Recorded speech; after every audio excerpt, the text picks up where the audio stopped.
Good morning and welcome to After GMS here on the WFMY Facebook page. I'm Megan Malares here with Stacey Spivey, Ed Matthews, and Taran Kirksey, and we have a lot to talk about weather-wise. Yes, indeed. Certainly Ed and I have been really chatting a lot back and forth this morning about what we're expecting. Can you see me? What we're expecting as we go on into, there I am, as we go on into tonight and tomorrow. So let's go ahead and jump right into it. We'll try to answer some of your questions as best we can, but let me go through this weathercast really quickly for you. Today, just fine, okay? So take the time today to prepare for what we have on the way for tomorrow. We'll see temperatures eventually make their way up into the low to mid 40s this afternoon. We'll see a lot of sunshine at times. We'll see some cloud cover at times. No big deal. But as we go on into tomorrow, I fast forwarded the futurecast to 3 a.m., but you know what? I'm going to go back and move it back some more because we're going to start to see this move in even before then. I'm thinking possibly as soon as, 11 o'clock, maybe midnight, we can start to see a little bit of drizzle moving in, and then that quickly changes over from drizzle to a little bit of sleet, and then just freezing rain for everyone as we approach 2, 3 o'clock in the morning. And watch what happens as we go through time. Approaching 7 a.m., still some freezing rain out there, especially along and north of the I-40 corridor.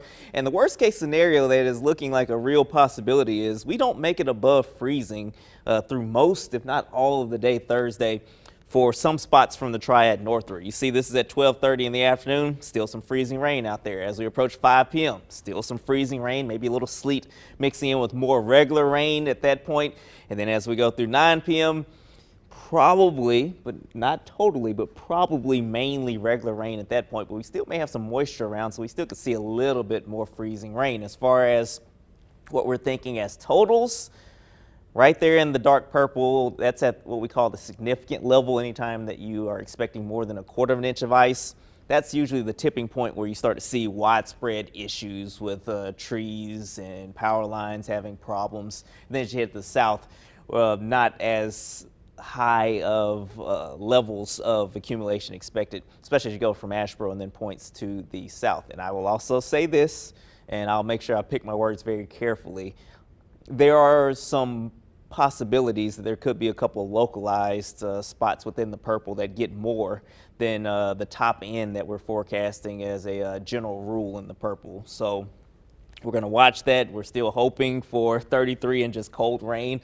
Obviously, that's still a possibility, but it looks unlikely that this is just going to be a cold rain. It's looking more and more likely ice will be involved. And speaking of probability, I know this is a really weird looking graphic, but just think of it as, kind of a forecast for the likelihood of something happening. In the dark red there, that's a 95% chance of seeing at least 1/10 of an inch of ice accumulation. So it's almost locked in along and north of I-40, especially as you go due north out of Winston-Salem and Greensboro. And then let's look at a half an inch of ice accumulation, which is very significant. That's in the 40 to 50% range, which is still nothing to sneeze at. So we could see at least a half inch of ice, maybe a little bit more in some spots. Again, mainly along and north of the I-40 corridor. So a quick look at the 7-day forecast. There you go, right there. We will see kind of a mess for tomorrow as it stands right now. And then the weather should improve as we go into next week. We're going to finally get out of this weather pattern that's been cold and rainy and icy for the past about 10 to 12 days or so. All right, so that's a long look at the forecast. It's going to be if things work out the way that they look like they could work out, it could be a notable ice storm for many people, Megan. Okay. Well, while you are busy typing your questions or telling us how you are preparing, I want to bring Ed in on this as well. Ed, you said a couple times on the Good Morning Show that you don't like to compare systems because each one has its own factors, but with what happened Saturday with the ice accumulation that we got still so fresh in our minds, yes, it's hard not to compare. And I totally understand that. I think one notable comparison that I could make to Saturday, of course, we had in many areas about a half of an inch of ice. We saw the down trees and the power lines. The difference here, we have more cold air. And it is going to really be tough, as Taran said, to get temperatures above the freezing mark. at any point during the day on Thursday. And also with that more readily available freezing or sub-freezing temperatures, if you will, I think geographically we're going to have greater impacts from icing, down trees and power lines, and power outages. Now, it was a pretty good coverage from Greensboro and points on to the north, but I think in this particular situation with more available cold air, it's just going to cover a bigger area in terms of the significant icing that we think we're going to get. All right, Stacy, I've already seen a couple of comments and questions come in. What are you noticing? I was just asking people, to let us know what you're doing to prepare. Bobby said that he went to the grocery store to get some items. I also saw some people on Twitter investing in a generator. I'm wondering if there is still any left, though. I know a lot of people were doing that. We were trying to find some propane this morning, having some trouble. So keep that in mind as you prepare today. And go ahead and let us know in the comments what you're doing to prepare. Let us know any questions that you have. Everyone is talking about this, and Paris actually wanted to know how Friday is looking. All right, we'll go ahead and jump into that. Friday is probably going to start off with some rainfall, hopefully just regular rainfall early in the morning, but most of the day should be on the dry side, and the weather should rapidly improve through the day on Friday. But I will mention this, and I tweeted this, and this is really just a side note right now. It's not something to keep at the top of your mind, but we are expecting breezy conditions on Friday. And we've had a lot of rain and other stuff. Your yard's probably muddy right now. And that means that the root systems for the trees are loose. That's part of the reason why we had a lot of trees fall on Saturday. There will be more of them that fall not only tomorrow, but also on Friday as the winds start to pick up, especially if there's still some ice in the trees, adding a little bit of extra weight. So that's something to make sure that you keep in mind as well. And I'm going to go on a short rant. I apologize, but this is going to be a little bit of a nerd rant. But Ed and I are actually talking. Temperatures are so critical in situations like this, and it's not just between 32 and 33 or 31 and 33, but also between, let's say, if we get down to 28, 29, widespread issues with ice everywhere. Okay, if you're closer to 32, 32 is a transitional temperature, and so 32 doesn't mean instant ice. It just means that the molecules are slowly starting to slow down and trying to go from a liquid to a solid, and so you do get some icing. And so if we have freezing rain and 28, then that freezing rain is going to accrue on everything more efficiently. If it's at 32, 32 and a half, and we have heavy rain, it's not going to stick as easily. And so we're worried about the intensity of the precipitation. We're worried about the exact temperature as well. And you also have to keep in mind temperatures vary. Okay, so even if it's 31 degrees at PTI, right across the street it could be 33 degrees. Down the street in the other direction it could be 30 degrees. And the temperature is going to constantly change. Every second the temperature is changing a little bit. So it's going to be one of those situations where you're just going to have to really pay attention to what's going on. We're going to be keeping you updated. Some folks are going to escape this with no impacts at all. Other folks are going to have major impacts. Ed, I think that kind of sums up what we were chatting about a little bit earlier. Yeah, you were talking about, the big temperature variance. We could see that anytime, but of course, in a critical situation like this, low-lying areas tend to collect the colder, more dense air. So some of the lower areas, like in a valley or something like that, or a low-lying area, easily 28 or 29. And as you mentioned, Taran, that is a big, big difference, because when you get into the 20s, that's when you start seeing all of that rain that's coming down, freezing on contact. Very serious situation. So tomorrow, all day, on the Good Morning Show and online, we're going to be watching radar and we're going to be watching temperatures. That's the two major bits of information that we're going to be covering. Of course, with trees down and power lines, we're going to have all that information as well. We got this question a few minutes ago from Michael. I keep hearing you say maybe more. Is there a chance for less than your predictions? Yes, there is, and it kind of goes back to what we were talking about.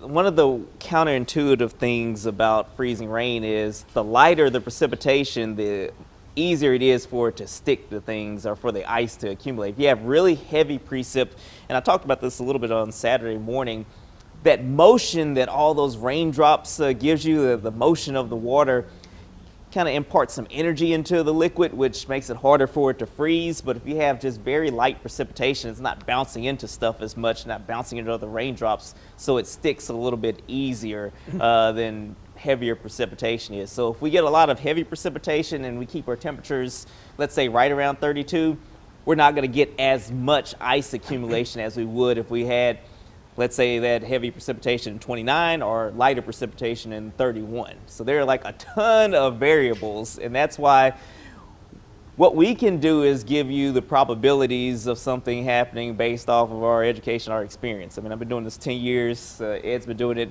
3 times plus some. As long, not to age you, but you know, he's seen a lot of ice storms, especially here in the Piedmont. So, you know, the probability is high that there will be an impactful ice storm for most of the Piedmont. Again, the farther south you are, the better off you're going to be. The farther north you are, the worse off you're going to be. And Stacy, you had a question come in as well. Yeah, actually, we're getting a lot of questions, and I know we probably won't have time to answer all of them, but one of the ones that I thought stood out is about the roads. Do you think that they'll be more icy tomorrow than they were over the weekend? And then also, more people are asking about snow. Is there going to be snow in this, or is it just going to be ice? Just ice. Snow is just not even a possibility with this. What the weird thing about setups like this is as you go up, the temperature actually goes up. So above our head, we'll have temperatures probably in the low to mid 40s, but at the surface, it will be in the lower 30s. So that's the issue with that. And Ed, you know, as far as the road conditions, it goes back to the critical temperature. Well, absolutely, absolutely. If we, and again, watch us on the Good Morning Show, because we're going to be right on those temperatures. If you see a 28, 29, even at 30, you know, don't treat the roads if you got to get out tomorrow. This is not the Charlotte Motor Speedway. You gotta slow down. You gotta be careful. I would assume, Taran, that there will be some icing, bridges and overpasses first. And then, you know, 28, 29, 30 degrees, you could easily have some on the roads. And as this ice pretty quickly accumulates, you don't really want to be out on the road anyway. Because trees are going to be falling. They're going to be falling across the roads like we saw on Saturday. If you don't have to get out tomorrow, the best thing to do is stay at home and watch us. Yeah, Jessica wanted to know about schools. At last check, we had not heard any updates from those Triad school districts, but without a doubt, they're going to be making some decisions today. And so we will bring that to you as we get them. We also have the closings tab on our website as well that we keep updated, again, as we learn of these decisions. So I know we have some more questions coming in. I know you guys are going to jump on and type out some answers to the ones we can't get to on air, but we do have some weather-related headlines you'll want to know about. So let's start with those if we can. With the icy weather on the way, people are preparing in case they lose power. Supplies are disappearing from shelves at hardware stores. Mark Armfield, the manager at McKnight Hardware in Greensboro, said a shipment of 5 generators came in Tuesday afternoon, and he expects those to be gone by today, if not already. Kerosene heaters straight off the truck yesterday morning sold out in less than 2 hours. Duke Energy says it's bringing hundreds of line workers into North Carolina. 1,200 additional employees are coming from out of state to respond to Thursday's storm.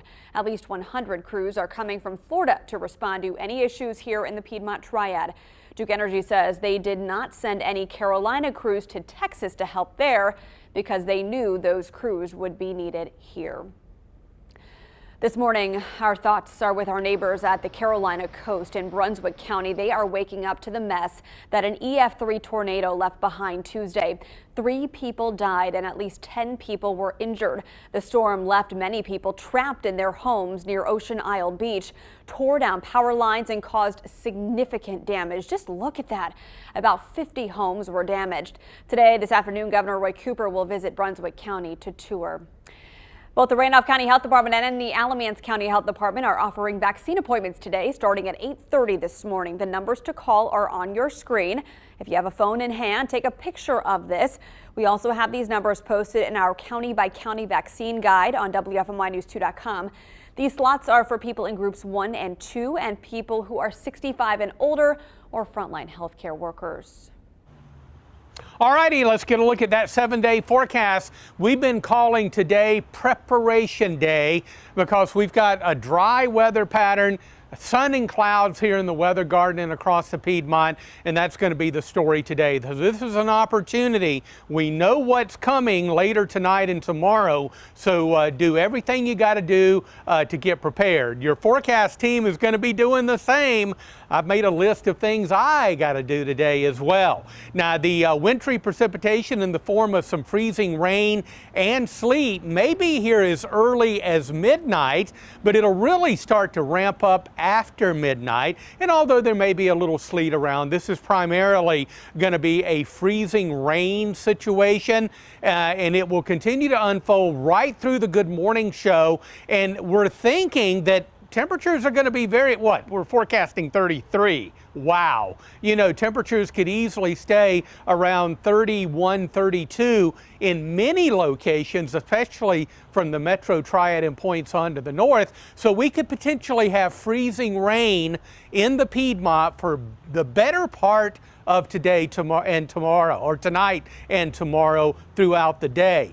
Amounts, we're still looking at a quarter to a half, maybe a few spots a little bit more, but we're going to be updating and tracking this as the storm continues to unfold during the day on Thursday. So you just need to stay with us all day and we'll keep you updated. After this system moves out, drier weather, a change in the overall pattern over much of the country means that we're going to see dry weather Friday, and that's going to extend through the weekend as well, and only a small rain chance coming our way on Monday. And Stacey, I've seen a lot of comments from folks who are preparing. Why don't you give us a few more of what's coming in on the feed here?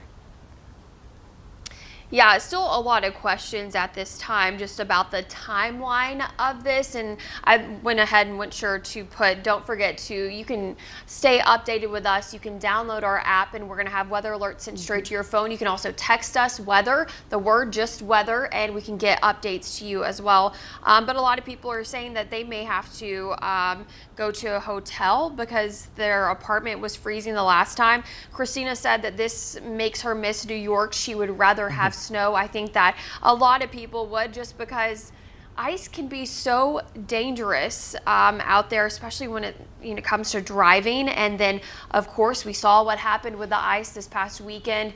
It weighs down those trees. The trees can come down on power lines, on your home, on your car, which can be very, very scary. Just trying to look at some more of the comments. Yeah, really mainly the questions concerned are with the timeline, when this is supposed to start, when it's going to end and get out of our way. And as you make those hotel plans, obviously you want to look outside your area where you live, because if you lose power, the hotel down the street might not have it either. Exactly. So something to consider also, does that hotel accept pets? What are you going to do with your animals if this were to happen and you could have a multi-day outage? So all things to consider. I know, Ed Matthews, you emphasize always that you know you need to take care of the pets as well, and make sure that they are ready to go. Yeah, take care of the pets, and when it's safe and whenever you have time, your phone's working and all that, you know, check in on your neighbors and check in on the elderly that may be living alone, you know, if their power goes out and they don't have a heat source. You know, so let's just, you know, we bring it all together as a community, and that's what the Piedmont Triad is good at, coming together in a crisis to really help each other out. And I think we're going to see a lot of that over the next few days. I think so too. All right, smart choices. Let's all be safe and get through this. We will be here for you as well. Thanks so much for tuning in to After GMS. If we didn't answer your questions, Ed and Taran will hop on and type responses to those. They're doing a great job already. So thanks. Have a nice day. We'll see you soon.